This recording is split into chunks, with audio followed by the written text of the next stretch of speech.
Jordan Peterson needs to heed some of his own advice and take care of his own house before he gets wrapped up in politics.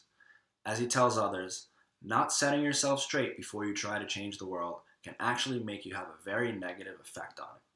I agree with this, and I think this has happened to Jordan Peterson. In his desire to combat leftist proponents of identity politics, he has become a mirror image of the people he opposes. While the campus activists he rails against see signs of the patriarchy and white supremacy in even the most innocuous situations, Peterson sees a neo-Marxist, postmodernist plot to police his language that will ultimately lead people to the gulags. Both of these sound like conspiracy theories that make it hard to engage with those who don't already believe them or don't easily get roped into such pathologies.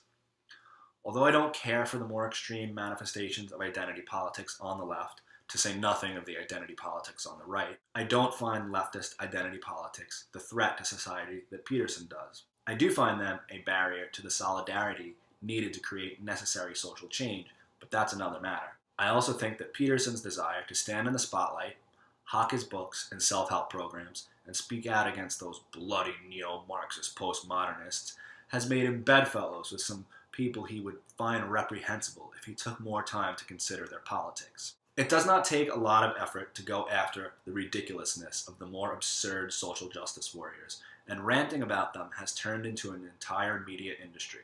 I get that the situation on some campuses has gotten a bit farcical, and this is a big deal for those attending or teaching in higher ed, but I don't think it represents the kind of crisis from Western civilization that some suggest.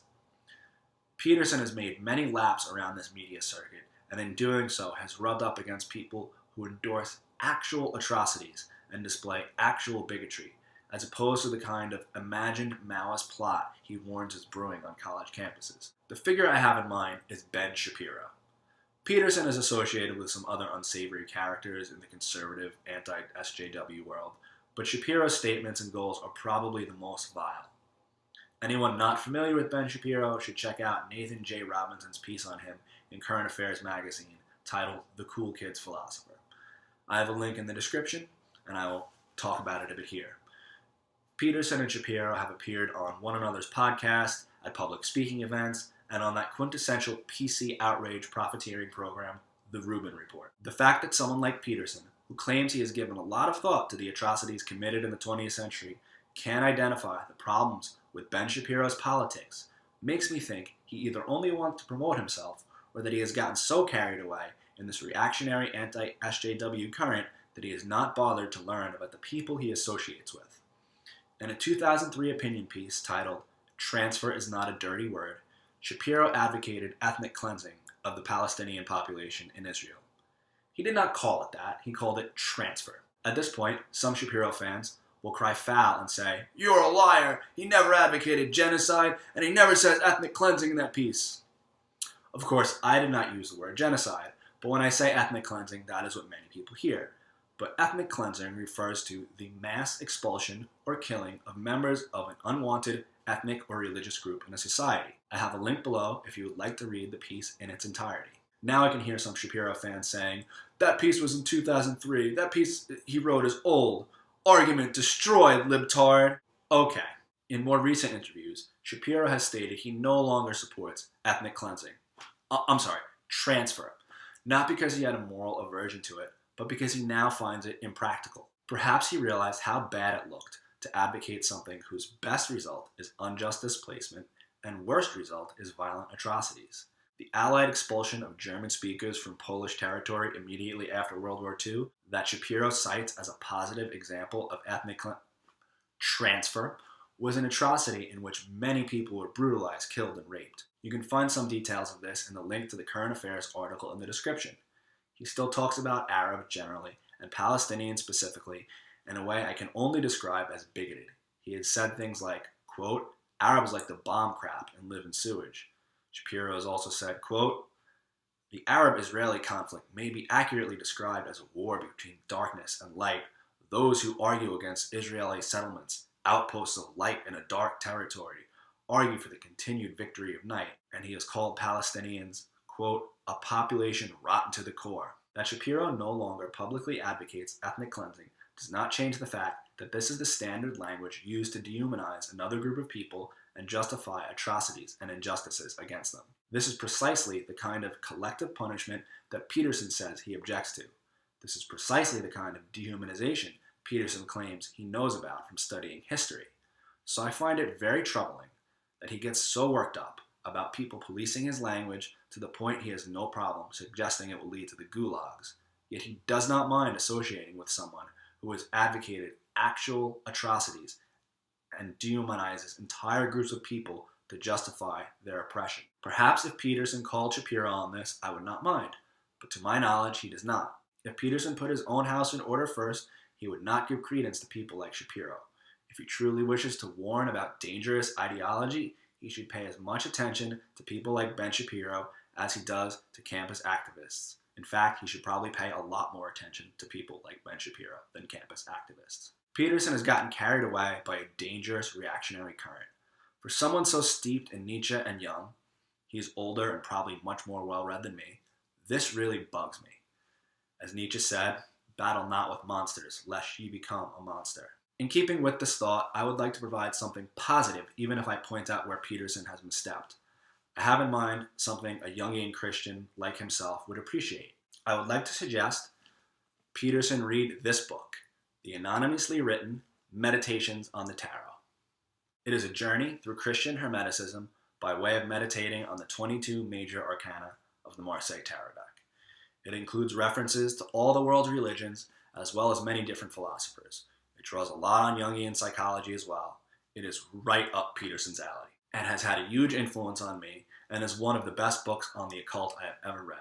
It was the book that really started my obsession with the Marseille Tarot deck, which decorates my channel. One of the central themes running through this book is the concept of electrical energy. Not literally, of course. Metaphorically, we see electrical energy in the kind of discourse that has become all too popular these days, especially on the internet. It lends itself to polemics and polarization, to exchanges that give off more heat than light. This creates a kind of friction. It can energize you, but it also agitates.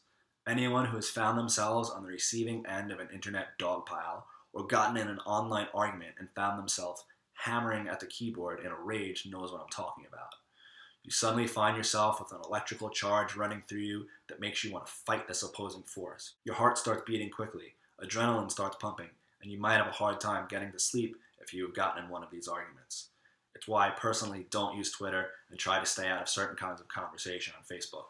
If you don't watch this, it can sweep you away like a rushing river, and you'll find yourself completely carried away in your opposition to the other side. This can become contagious if you bring it to your next conversation with someone you associate with your last opponent. Like actual electrical energy, discourse on Twitter, and many other places online move in quick discharges. It thrives on controversy, not conversation. The difference? Controversy means flowing or thinking against. Conversation means flowing or thinking together. One has a combative nature, the other seeks to reconcile ideas as much as possible. This electrical energy drove Peterson's rise to internet stardom. He first gained prominence after the controversy surrounding Bill C-16 in Canada. After that, he found himself constantly combating social justice warriors. They both spent a lot of their energy railing against caricatures of one another. Peterson, the transphobic, bigoted, misogynistic, privileged white man, versus the screeching, naive college activists who want to change the world but can't clean their own rooms. Both of these people have important things to say, and both of them get things wrong. But these kind of characterizations prevent conversation. They just create controversy. That works very well if you want attention for one reason or another, but does nothing to foster a dialogue unless you only want to go around talking with people you agree with, which might not even really count as a dialogue. YouTube helps facilitate this polarization. Its algorithm recommends more videos like the ones you have already seen, which can reinforce your beliefs and push you further to one extreme. Like elsewhere, videos with more outrageous titles get more clicks. Peterson's house has another room that needs some deep cleaning that I have mentioned in passing already. Peterson wants attention and to sell his wares. I agree with Peterson that we all have this drive for recognition to some degree, but I don't think Peterson gives enough attention to the destructive nature of this drive, particularly in himself. I highly recommend you and Peterson read or watch Martin Luther King's last sermon, The Drum Major Instinct. You can find it on YouTube, and I will put a link in the description. In it, he talks about the drive we all have for recognition and the problem it creates in society. I realize the difficulty of calling someone else out for this. For crying out loud, I have a YouTube channel, so I recognize I have this instinct. The trick is getting it to work for something more than just yourself. I find Peterson is a little too eager to promote himself as an intellectual and to present himself as a self-help guru and defender of free speech and Western values against postmodern nihilists. In doing so, he's gotten in bed with some characters, some of whom have no other goal than self-promotion and profiting from ridiculing young people who don't know any better, and others who have truly sinister goals. I plan to provide a much more detailed criticism of Peterson's politics in another video, but I felt I needed to address this first. I think Peterson does the best job of anyone on the right of articulating that worldview, and as someone who sees themselves on the left, I therefore find many of his political positions worth refuting. However, it bothers me that few on the left have taken the time to give a thoughtful critique of his politics. Douglas Lane from Zero Books has done some good videos criticizing Peterson, and I will link to those in the description as well. But aside from that, nearly every criticism I have seen of Peterson brings up a handful of misrepresentations of his positions that will cause anyone familiar with his work to tune out. I don't find this kind of polemical preaching to the choir useful. In fact, I find it precisely the kind of behavior that makes us lose elections and alienate people we could otherwise engage with. Speaking of preaching to the choir, I would like to see Peterson put more effort into engaging with some fair criticism. He had plans to appear on the Zero Books podcast, but since that was announced, he has crossed the Atlantic and flew across North America twice to promote his work and appear on programs he has already appeared on. But as of recording this on Groundhog's Day, he has not given Douglas Lane the interview I anticipated to hear in January of this year. Instead, he has gone on Joe Rogan and said no Marxist will debate him. Clean your room, Professor. I have very mixed feelings about Jordan Peterson. His blend of Christianity and psychology seems very close to what I learned in high school religion class, and I would much rather have the young men who would otherwise get pulled in by the alt-right listen to him than the alternative. It surprises me as much as it surprises him that young men have never heard what he preaches. I also think he has insights from his field of expertise that I find useful. Yet his politics deserve a careful critique, as much because of what he gets right as what he gets wrong. I don't feel qualified to criticize every facet of his work, so I would like to encourage others to do so, according to their competencies. But I will do so where I can. Thanks for watching. If you enjoyed this video, please like and subscribe. I also have a link to my Patreon page if you would like to support me so I can create more videos. In addition to my critique of Peterson's politics, I plan to criticize some other figures I think require it.